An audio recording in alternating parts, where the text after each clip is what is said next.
अस्सलामुअलैकुम अज़ीज़ तलबा, welcome to 7 class. आज हम जोग्राफ़िया पढ़ने जा रहे हैं।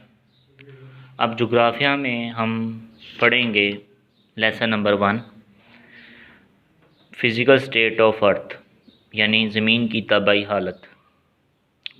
इसमें हम सबसे पहले हम पढ़ेंगे ज़मीन की अंदरूनी साख्त, कंपोजिशन ऑफ अर्थ। सबसे पहले देखते हैं कि ज़मीन जो है कि सतह का फ़ासला मरकज़ से तकरीबन 6000 किलोमीटर से ज़्यादा है। अगर हम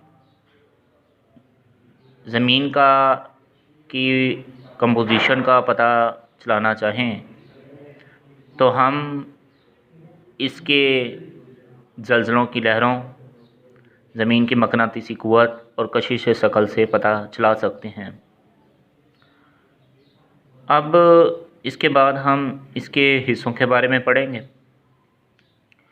ज़मीन के अंदरूनी हिस्सों को 3 हिस्सों में तकसीम किया गया है: कशरी अर्ज़, मेंटल और मरकज़ा। सबसे पहले हम देखते हैं डायग्राम को। इस डायग्राम के अंदर हम देख रहे हैं कि इसके अंदर ये पूरी अर्थ है। इसका तूली तराशा खोल कर देखा गया है तो इसके मरकज़ के अंदर अंदरूनी मरकज़ा है, इसके बाहर बैरूनी मरकज़ा, फिर मेंटल, बाहर की तरफ कशरी अर्ज़ है। अब कशरी अर्ज़ को हम देखेंगे कि कशरी अर्ज़ को बैरूनी सतह भी कहते हैं। इसको बेटा अंडरलाइन कर लेना है।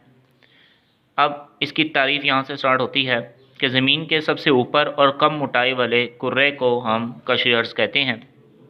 इसकी जो मोटाई होती है वह तकरीबन 8 से 40 किलोमीटर होती है। इसको 2 हिस्सों में तकसीम किया गया है, एक बरआज़मी तह और एक समुद्री तह। बरआज़मी तह बलाई हिस्सा होता है, समुद्री तह ज़हरी हिस्सा होता है। बरआज़मी जो तह है वो खुश्की के कई क़ताअत पर मुश्तमिल होती है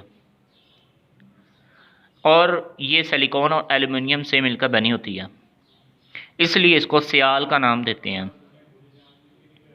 इसी लिहाज से समुद्री तह जो होती है वो सिलिकॉन और मैग्नीशियम के अज्जा पर मुश्तमिल होती है, इसलिए इसको सेमा का नाम देते हैं। ये वही हिस्सा होता है जहाँ मादनियात बहुत ज़्यादा पाई जाती हैं। इसके बाद आ जाता है मेंटल। मेंटल जो होती है, ये देखें मेंटल, ये कशरी अर्ज़ के बाद वाली तह का नाम है। अब इस मेंटल में इसकी भी 2 तहें हैं, एक कशरी अर्ज़ की तरफ और एक बैरूनी मरकज़ा की तरफ। इसको बलाई मेंटल की मोटाई तकरीबन 670 किलोमीटर होती है। इसमें ज़्यादातर चट्टानी मवाद मौजूद होते हैं जो पिघली हुई हालत में होते हैं। अब बलाई मेंटल के नीचे ज़हरी मेंटल होती है जो ज़्यादातर सख्त और ठोस होती है और इन किन किन अज्जा से ये मिलकर बनी होती है। उनमें लोहा है, सिलिकॉन है, मैग्नीशियम है और इसके अनासर शामिल हैं। ज़हरी मेंटल की जो मोटाई होती है वो तकरीबन 2230 किलोमीटर है। उसके बाद आ जाते हैं कोर, जिसे हम यहाँ पर देखते हैं। ये अंदरूनी कोर है और बैरूनी कोर है।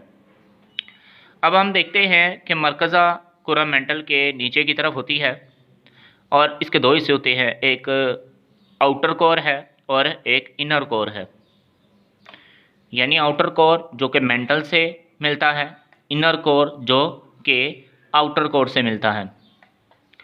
जो आउटर कोर है वो मेंटल के नीचे माया हालत में मौजूद है और ये ज़्यादातर नाइफ भी पिघली हुई हालत में मौजूद है, जिसकी मोटाई 2250 किलोमीटर है। और यह आम तौर पर इसी तरह जो अंदरूनी मरकज़ा है वो लोहे और निकल से मिलकर बना है। अब इसकी जो मोटाई होती है वो 1220 किलोमीटर है। इसी के साथ बेटा इसमें हमारे पास जो मुख्तसर सवाल बनते हैं वो सबसे पहले कशरी अर्ज़ से क्या मुराद है, कशरी अर्ज़ की 2 हिस्सों के नाम बताएं सियाल से क्या मुराद है, सेमा से क्या मुराद है, मेंटल से क्या मुराद है, और लास्ट में मरकज़ा से क्या मुराद है। बेटा इस टॉपिक को अच्छी तरीके से याद